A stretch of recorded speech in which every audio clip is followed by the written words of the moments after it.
Every night at exactly 12:03 a.m., their golden retriever, Max, growled at their son's bed, his fur bristling, teeth bared. At first, they dismissed it. But then, Oliver whispered in his sleep, "He says I have to choose soon." Their blood ran cold. Who was he talking to? Checking the baby monitor, their hearts nearly stopped. A tall, shadowy figure stood beside Oliver's bed. Max lunged, snarling. The screen glitched. When it cleared, the figure was gone. But Oliver was smiling in his sleep. The first night, they thought it was nothing. The second, they felt uneasy. By the third, fear crept in. Their golden retriever, Max, had always been affectionate, never aggressive. But for 3 nights straight, he had growled at their son, Oliver, as he slept. The deep, low sound echoed through the house, setting Emily on edge. Mark tried to reason it away. Dogs react to small noises, maybe a mouse in the walls. But Emily was not convinced. Max was not just growling, he was fixated on Oliver's bed, his body tense, his teeth slightly bared. Oliver slept soundly, completely unaware, but Max remained by his side, unmoving. Each night it started at exactly the same time, 12:03 a.m. Emily began staying awake, watching, and on the 4th night she saw something that made her blood run cold. Max was not just growling, he was following something with his eyes, something unseen. His head turned slowly, his gaze locked on an empty corner of the room. Then, without warning, he lunged. Emily's breath caught in her throat. She flipped on the light. The room was empty. Nothing was there. But Max's fur bristled, his growl still deep in his chest. He was guarding Oliver from something. Mark checked every inch of the room. Closet, under the bed, behind the curtains. Nothing. The windows were locked. The baby monitor showed only Oliver, peacefully asleep. But Max refused to move. He stayed tense until the first light of dawn. The next morning, Oliver yawned at breakfast. "Mom, I had the best dream." Emily forced a smile. "Oh? What was it about?" Oliver grinned. "A nice man comes to see me at night. He tells me stories." The spoon slipped from Emily's hand, clattering against the table. Max, lying by the door, lifted his head sharply. His eyes locked on Oliver. Emily's pulse quickened. She glanced at Mark, who had stopped mid-sip of his coffee. "What kind of stories?" she asked, keeping her voice steady. Oliver kicked his legs under the table, thinking. "Stories about places far away. He says they are real, but I think they are just dreams." He laughed. "Max does not like him, though. He always growls when he comes." Emily's fingers tensed against her mug. "Sweetheart, what does this man look like?" Oliver tilted his head. "I do not know. It is like I can almost see him, but not really." He shrugged. "But his voice is nice." Mark and Emily exchanged worried glances. That night, they decided to stay awake and record the baby monitor feed. If something was happening, they needed to know. At 12:03 a.m., Max stirred. His ears perked, and a low growl rumbled from his throat. He stared at a dark corner of the room, his body tense. Oliver shifted in bed. "You are back," he mumbled. Emily's breath caught. Mark gripped her hand. Max's growl deepened, his fur standing on end. The monitor screen flickered. Then, Oliver sat up. He was not awake. His eyes were closed, but he turned his head toward the corner of the room, listening. A cold shiver ran down Emily's spine. Mark turned up the volume. The baby monitor crackled. A faint sound, like distant murmuring, filled the air. Oliver nodded in his sleep. "Okay, I will go with you." Emily slapped a hand over her mouth. Mark shot up from the chair. Before they could move, Max erupted into furious barking, lunging toward the empty space. The baby monitor screen glitched. The room went silent. Then Oliver blinked awake. He looked around sleepily. "Why is Max so loud?" Emily rushed to his side, holding him close. "It is okay, sweetheart." But her hands were trembling.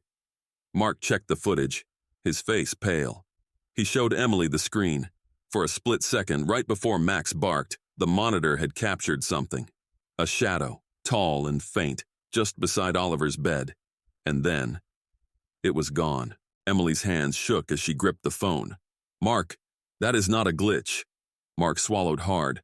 Max sat beside Oliver, still on guard, his ears twitching. Whatever had been in that room, Max had chased it away. But for how long? The next day, they reached out to a friend who specialized in home energy cleansing. She listened carefully as Emily explained everything: Oliver's visitor, Max's reactions, the shadow on the monitor. When Emily finished, the woman was quiet for a moment. Then she said, "Whatever this is, it is not random. It wants something." A chill ran down Emily's spine. It wants Oliver. That night, they took no chances. They placed protective symbols above the door, left the hallway light on, and kept the baby monitor running. Emily sat beside Oliver's bed, her heart pounding, while Max curled up at his feet, unmoving. Midnight came and went. Nothing happened. Then, at 12:03 a.m., Max growled. Emily stiffened. A cold sensation filled the air, pressing down like a heavy weight. The monitor flickered. Max rose to his feet, his body rigid, his lips curled back, revealing his teeth. Oliver stirred. "He is here," he mumbled. Emily's breath hitched.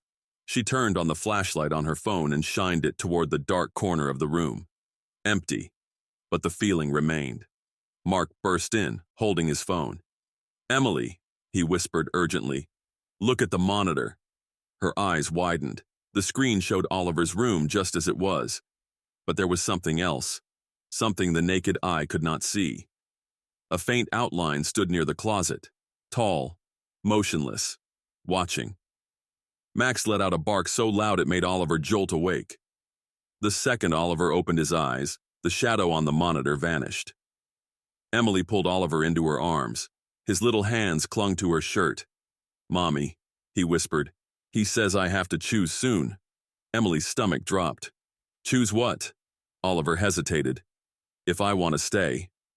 The temperature in the room dropped even further. The closet door creaked, moving slightly. Mark grabbed Oliver's hand. "We are leaving. Now!" Max barked again, his fur bristling. The lights flickered. A deep, almost imperceptible whisper rippled through the air.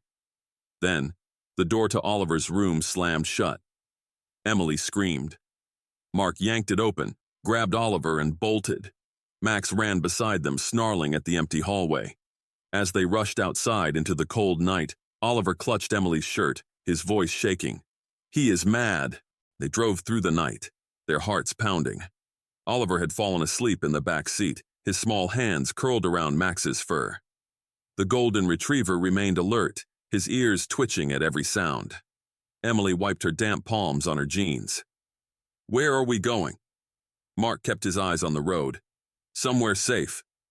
But deep down, they both knew this was not about the house. This was about Oliver. At a roadside motel, they settled in for the night. Mark set up the baby monitor, his fingers trembling. Emily sat beside Oliver, stroking his hair.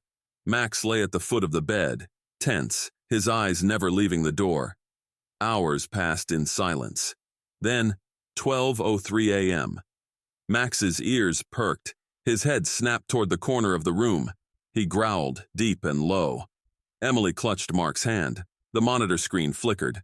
A faint whisper crackled through the speaker. Emily's breath caught. The voice was distant, slow, stretching the words as if savoring them. "You cannot keep him forever." The temperature dropped. Max stood, his muscles coiled. Then, the blanket covering Oliver was pulled. Just an inch.